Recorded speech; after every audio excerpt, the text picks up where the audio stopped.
It's a great pleasure to have you here in Madrid again in the Yeah, can't wait. BlockParty Arganzuela in the festival that we are going to see in the 5th of July. And I assume that you are looking for a great concert with the Lemon Twigs and Wild Sharks in Madrid, right? Yeah, that's gonna be a good time. Lemon Twigs are they actually live in Ridgewood, Queens now, I believe. Yeah. I've seen them around hanging out. So Mm. two New York bands now, I Yeah, guess. yeah. A couple of songs on the album were already created, so we just recorded them. They were already written in the past. One of Mm. the songs, Snuck Out, was a song I wrote when I was a teenager. So we brought that back and then kind of Okay. gave it new life. And the band Yeah. helped, and Wayne helped structure the instrumental Okay. a little bit different. And then all the other songs like Purgatory, Mighty Fine, they came in the studio. We were just Yeah. having fun, messing around with some riffs. The lyrics usually always come after, so we create the Okay. instrumentals, and then after, while listening, I kind of get the ideas for themes, Yeah. what it feels like, what it sounds like, things I want to say. And the themes are usually, psychological, and Yeah. they go on the realm of Yeah. spirituality and psychology and just things like that, you know. And Uh, just for curious, what was the song that was from the teenager?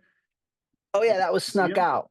Yeah, that Ah, was the the song I Snack wrote. Out. Okay, fine. Yeah, that was the Okay, song okay, I okay. wrote when I was back in Yeah, Salinas. yeah, yeah. That's why the reason that you are talking about a girl that has an authoritarian Mm. father and so on, right? Yeah, well, I wrote that song. The song is about a parent, like a parent being too strict on their child and they Yeah. drive the child away. So it's pretty much about that. At the time, there was this girl, I was kind of sneaking her out of the house, and we were seeing each other and hanging. And then Yeah, the parent was really strict, and she ended up being like very rebellious and like turned into a okay, okay. punk because her parent kind of did that to her, Yeah. and so I kind of, it's just a song about that, over controlling parents, Yeah, but it's you know. curious that the way that you go that you see that is like now that you're with me, now you're Yeah. in the bad side or something like that. It's curious that Uh, it has some connection with the album, right? Like the going with the darkness. Like let's keep yeah. let's embrace, as you say in the travel song. Like let's embrace my uh, my maniac mentality in some way or something like that. So. Yeah, that's right. No, you nailed it. I'm all about that, embracing the shadow side and trying to figure out ourselves. I like playing with those. I mean, my favorite thing, if I didn't do music, I would be into like psychology, and I wanted to be like an Eastern philosophy professor or something. Okay. It's like some of my favorite Nice, nice. subjects. Yeah, We yeah, yeah. actually had a different instrumental for that song. It was actually originally supposed to be faster, Okay. upbeat, a little bit more garage rock, a little more Music Machine. But then Wayne Gordon said, "Let's slow it down. Let's make it percussive, and Yeah. let's make it repetitive and percussive." So Hmm. he's the reason why it's so percussive, and it has this like Captain Beefheart feel, and Oh, yeah, that song is it's pretty much just about creating trouble only in your mind. How like yeah, sometimes the world seems chaotic, but mostly it's just your mind that's your making it mind. more chaotic than it is, and how a lot of the problems that exist only are in our minds. And Yeah, the yeah, contradiction about both sides, right? exactly. Yeah. Cool. I love that. I mean, we grew up. So we grew up listening to punk rock music. So Hmm. 19 like 70s, like Television, the Velvet Underground, Johnny Thunders, all that stuff. And then if you trace that back, then you hit Yeah. that old garage stuff, and you realize that the garage psych stuff was more punk rock than the punk rock that was. And so Yeah. we fell fluidly into that. I think we also met a guy who owns a vinyl shop out there called Bob Gamber. He plays in a band called Tomb Weavers as well. And when we went into his shop one day, he introduced us to all the nuggets back from the Grave comps and Yeah. all these old Michigan psych comps. And he's just like really helped shape our minds to the psychedelic garage rock and roll Hmm. world, which fit really well with our punk rock upbringing. I mean, we grew up Yeah. on skating and punk music, so then we just turned into garage psych heads and just started wanting to make music like that. And I wanted to make the lyrics a little bit more intricate, a little bit more deep and intricate, because I noticed a lot of the old '60s songs were about broken hearts and women, and this a lot of like, basic Yes. surface level things. And I kind of thought it would be kind of cool to take my interest in spirituality and psychology and you know Inside um of all that. and Yeah. kind of put it into the music, which is cool. Yeah. Yeah. Like I was a big fan of Bob Dylan's lyrics, so I thought Sure. the combination between some Bob Dylan lyrics and Yeah. garage could be cool. But I'm no Bob Dylan, I'll tell you that. But that was the inspiration, is meaningful Yeah, lyrics for with sure. a cool, hard hitting, hard. That was kind of the thought behind Mighty Fine and All Mine, the first song. Yeah. We wanted it to sound like a track off the Nuggets, and we wanted to make it sound super tough and Yeah. almost like like it's an Mm. angry song, but it's really just about how you would do anything for a woman. So it's like, it's kind of funny because it sounds like you're saying something negative in the song, but it's not. No, no, It's but it's not. saying, It's not. "I'll give you the house, the picket fence, I'll swim the ocean even if I can't swim for you." But like, um, so yeah, that was kind of. I'm glad you like the record, man. That makes me really happy, and I'm glad that that you kind of nailed it. Like, that's what we're going for. We like that old school style music, and we're not trying to do that. I mean, Daptone, they have a way of recording Hmm. that is naturally that way. They just throw up mics and let you play live and put everything to 2-inch tape, and just so that their method of recording is very old school and timeless. Um, and our music just kind of fits well with that. Yeah. So I think it's the collaboration between our music and songwriting and approach and their techniques Yeah. that makes the record sound the way it does. So it's a Totally. really good Yeah. team. Yeah. We know we kind of going into it with the demos. We're like, oh, this could be the order, but as you're Yeah. recording, things change. Hmm. And we noticed that after recording, we listened to the songs and we noticed the first few songs kind of go well Yeah. No. together. So the sequencing came after. Yeah, I Yeah. mean, Yeah. Mighty Fine didn't exist until Okay. the Okay. very, very Yeah, I last know. session. So Wayne Gordon said, he listened to the songs. He said, "Listen, guys, I don't think it's there yet. You're missing Yeah. two songs that are like have a certain feel." And so he pressured us to record two more, or write and record two more. All And right. I was kind of frustrated because I'm like, "Oh man, the record's there. Let's just pick the Yeah. songs out." Yeah. But then we went and we wrote Purgatory and we wrote Mighty Fine. So he knew Two that masterpieces. Two masterpieces. yeah, thank you. He knew that there was more and we needed to get those out. And Mighty Fine was really, really fun to record because we just came in and wanted to make it bluesy. We're like, let's just make a fun blues song. And we like, the song Who Do You Love? Yeah. For sure. Yeah, so we by Bo Diddley, pretty much we wanted Yeah. to Yeah. Yeah. For sure. we kind of wanted to, the first lyric is a nod, is like kind of like a nod to Bo Diddley. Ah. He Okay. he Okay. says he says, Okay. "I walks 27,000 miles of barbed wire. I wear a rattlesnake for Yeah. Yeah. Yeah. you know what I mean? A rattlesnake for a necktie." And Yeah. so Yeah. For sure. I thought it'd be cool to start the song off. I tread through miles of barbed wire. I All love right. that line. All So it's right. kind of a nod to Bo Diddley, and we just wanted to make it fun, short, sweet. I like songs like that. My favorite songs are ones that are like 2 minutes. They got a Yeah. verse, Yeah. chorus, Yeah. it Yeah. punches, it's simple. And then yeah, it's just that was a fun one to record. That's one of my favorites on the album, just because it just feels like old Mystery Lights. Love Yeah. them. For That's sure. awesome, man. That's a cool compliment. They That was are. a funny Memories was funny because we actually had a song called Walking Through the Cemetery, and Yeah. we were trying to record it since 2019, and it just never sounded right. It never felt right. So Hmm. Wayne said, "Well, why don't we take the idea and the feel, slow it down, and maybe like write a new song?" And I was like, "Okay, let's try this out." So um we ended up making memories out of that, which is cool. Wayne had a lot of really, really good ideas that turned out Yeah. to create cool songs, like slowing down Trouble and making it more tribal drums. Um, Yeah. Hmm. Slowing down Walking Through the Cemetery, making it more of a soul song, and Yeah. Yeah. it's really cool. It was a fun record to make, and I'm glad it turned out turned out Yeah, all for right. You sure. know, I like the way it sounds. It rolls off the tongue, Okay. and also it perfectly described the state of the band. We were Okay. kind of in All this right. world after COVID. We were in this Yeah. world of okay, what do we do next? Do we go up or do we kind of descend? Do we Okay. kind of like fall off and maybe you know, we didn't know where we were going to go. What does the Okay. band even sound like Yeah. now? Yeah. Because after COVID, we took a few years off, and when we came back, we were in purgatory, not sure where to go. Um, and so So in a way, you were I a just, bit lost, right? After that yeah, moment. absolutely. Okay. Well, Okay. we just weren't sure what the band was doing. We were kind of like picking our instruments back up. We didn't know, okay, what do we sound like? What do we do? And like, what is? So we decided to go back to the old days and like let's just have fun, let's Right. just Yeah. write some stuff and like let's not take it so serious. And Yeah. so we rediscovered ourselves through making purgatory.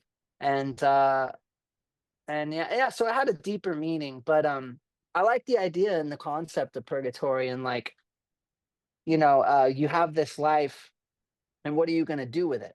Are you going to succumb to the shadow and turn into your worst self and Yeah. you know you know, kind of disintegrate and not utilize your full potential on the world? Or are you going to ascend and like become your great self and like offer offer to the world, give to the Yeah. world instead of take? And so I thought it was just on a So million different. maybe it's a Christian concept, but with a Oriental point of view. Some Yeah, I think it's like it's a Catholic thing of purgatory, yeah, of a place where before going to heaven you get purification. cleansed, Yeah, yeah. cleanse of your sins. Your sin, But so I kind of took the spin on it a little differently. I'm looking at it yeah. as a choice of like, you know, of where you're going to go. Are you going to ascend or descend? So I think purgatory was just that space of trying to find yourself so that you can kind of proceed. But Yeah, it's fun. That's what music. That's what art's all about. You know, kind of twisting meanings to make yeah, them yeah, kind of but fit your own concepts and perceptions. You know, yeah, so. but it's And I great. have to Yeah, and it worked out. I think it worked. I think it's a good I think the title rolls off the tongue. You know, we almost called it Cerebral Crack, which would have been cool too, yeah. um but then I just thought Purgatory, it just sounds, it also kind of sounds heavy and metal too. Yeah, yeah. What you were saying before, like it's a choice. It's is what you say in Cerebral Crack because it's like Cerebral Crack begins. The song begins with this like journey to darkness, and then Uh you respond your own self like, okay, what are you going to do with this? yeah, man, So that's cool. it's I everything love that. connected in some way. Yeah, Yeah, of course. The record definitely has correlations to each yeah. other, other songs. Yeah, absolutely. That's cool you caught that. And just to mention the going forward to the Cerebral Crack, the percussions that are in the album are going to be in the live show. Um Percussions. Unfortunately, the not usually that's Roland, our Yeah, buddy Roland did the percussion. He's awesome. And yeah, yeah, we would love to bring him on to do the percussion, but yeah. But usually we just go straight. Like okay, we do it as close to the record. I mean, it's gonna sound like the record, but like Lily does the flute parts on a mellotron sure. that Joe, Yeah. our buddy Joe Harrison did. Mhm. Um so it's we try to, you know, when you hear it live, it's pretty similar to the record, but no, the percussion, we don't have it yet, but one day we're gonna bring that. Okay, Yeah, okay. we're gonna bring that in. It will be great. But Yeah, it's a delicious song for sure. In the live, it would be crazy. So yeah, we that'd will be enjoy. cool. We will enjoy. Going forward in the album, like after Travel, the change or the transition that you do Yeah. in Sorry I Forgot Your Name, that is like funny song or like it's like keeping some air after a mind bad journey. It's I think it's very good idea to put this on there, and it's like an evolution inside the album, right? Yeah, that's exactly what I wanted to do. I thought it would be funny because the end of Trouble is so climactic and Mm. crazy. For it to end and then an acoustic guitar starts and then it's Sorry I Forgot Your Name. It's just funny to me. It's like Yeah. I mean, it's kind of like also that's kind of life, right? It's like things get chaotic and crazy, and then someone cracks a joke and everyone laughs. It's just that funny those two opposites are funny to put together. So that was my idea. I really wanted to do Trouble Ends and then put sorry I forgot your name, just because it's a little a bit of great humor. sound after the Trouble song, the end, and then begins the guitars and it's like fuck, or the Creedence now. Fuck yeah, that's cool, man. I love that. I love But that. inside, inside the lyric of the Sorry I Forgot Your Name is just a funny song, or it is or you have as something critic about comical critic about social conventions, about anything like I have to say hello, I have to be worried about everyone, like, or it's just funny song and doesn't have a double sense. Oh, it's a little bit of, it has a meaning. It's more of an apology. It's a sometimes there's been moments in the past where you forget somebody's name and say, what's your name again, or something, and people get offended. They get offended, and it's kind of like saying, hey, look, there's a lot of going on in my mind, Yeah, and I can't remember everything, and you meet a million people a night, so it's kind of like, it's like look, I'm sorry I forgot your name, and it doesn't mean anything. Some of my good friends that I know now, like Danny Lee from the Night Beats. I introduced myself to him like 3 times before we remembered our names, and I think I didn't get offended, and vice versa, I'm sure.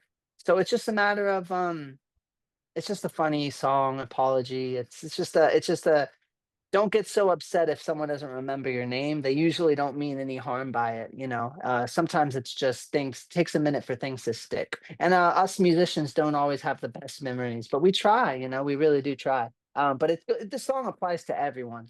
I'm sure you've dealt with it before, where you forget for someone's sure, for name. sure. I think Yeah, always everyone is thinking in some times of their life something similar. So yeah. it's- Yeah.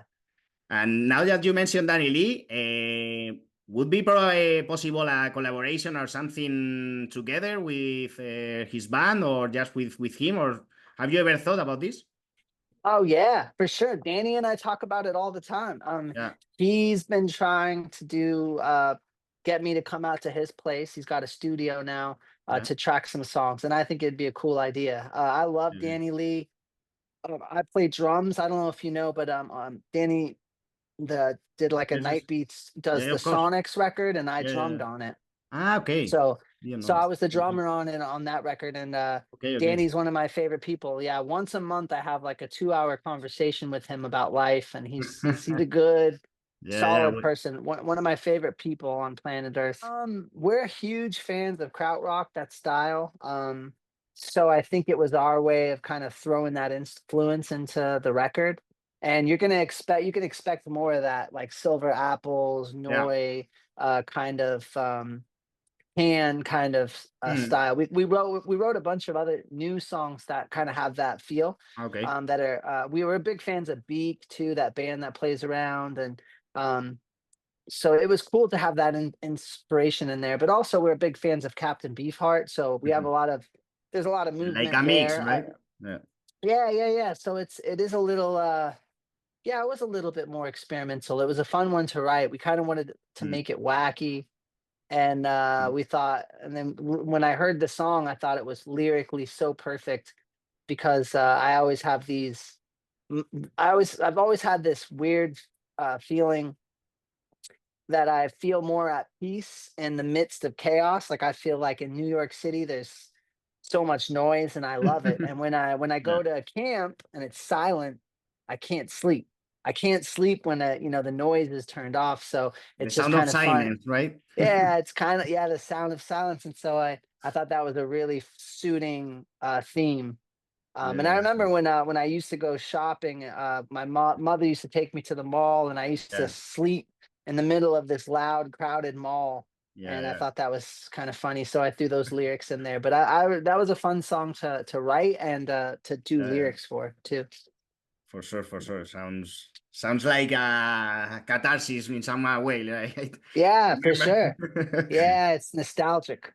A nostalgic, yeah, for sure. And I live in New York. I mean, this is a loud block here. I live in there's like every day, there's Yeah. multiple horns. Like, I mean, you'll Mhm. be interpreted any way that you want. One person interpreted it as AI, like AI taking over. But for me, the song, I took some mushrooms one night, and Okay. I was in a hot tub, and I looked up in the skies, and I was transported into the skies, and I was among these god beings who reminded me that life was Mhm. play. It was supposed to Yeah, be yeah. play. And then when I came back down into the hot tub and got out of the hot tub, I was in the middle of this forest, and I started to feel like maybe I had died in the hot tub or something. I don't. I felt like I had maybe had died, and then all night I tried to feel myself, feel back like I was human, and I said, "Wow, what if I never come back? What if I've lost my mind?" And I'm never like, how would I even know if I lost my mind? Like, there's a lot of people on the street corners who did too much acid and they're kind of kooky, but I Okay. don't think they know that they're kooky. So how would you know if you lose your mind, and what does that look like? Could you even feel it? So I thought maybe I was gone forever and I was going to be like, people were going to have to take care of me, and I'm going to be out Okay. in outer space. So I ended up the next day, I came back to my skin and I was able Okay. to, but I just thought it was interesting. I was like, well, how would somebody know if they lost their mind? Like, oh, All that right. person kind of went cuckoo. Well, But what does that mean? yeah. And what does that feel like? uh so that was kind of just a fun, I wrote it based on a mushroom trip where I thought I Okay. was never going to come back to reality. I was in darkness. There was like a moment where I was at the edge of my bed, and it was just a sea of like darkness, and I thought, this is going to be over soon. But it was hours and hours of me being in this dark space, and I was like, I don't know if I'm ever coming back. All Like, right. I might just be here forever. You lose your sense of time. But So you kept that feeling and then wrote that after weeks, or just when you yeah. came back, or how was that? Yeah, we had that riff for quite some time, just the riff. Me and Yeah. Alex, he had the bass thing, and I had the riff. And then we played it one practice or one rehearsal, and our producer and the band's like, "Let's do that song. Let's make that a song." So when we Okay. made it a song and recorded it, instantly I was like, "Okay, this is going to be about that night. I want to write it about that night." Really great. And cerebral crack, because you slip Yeah, yeah, through a for sure. crack in your mind. Yeah. Yeah, And it also kinda sounds like drugs, like yeah. crack, cocaine. A bad trip with mushrooms. Yeah. Exactly, yeah. Oh, it was ultimately kinda good, but it was weird, yeah, it was weird. I felt connected to the gods and the stars and stuff for a minute, but then I lost my Mhm. connection, and when everything kinda went dark. Yeah, yeah, yeah, yeah, no, we can't wait, man, it's gonna be a good time. We're gonna Yeah. bring it all. We're gonna come, we'll play everything. So if Do, anyone has any requests, don't be shy to shout them out.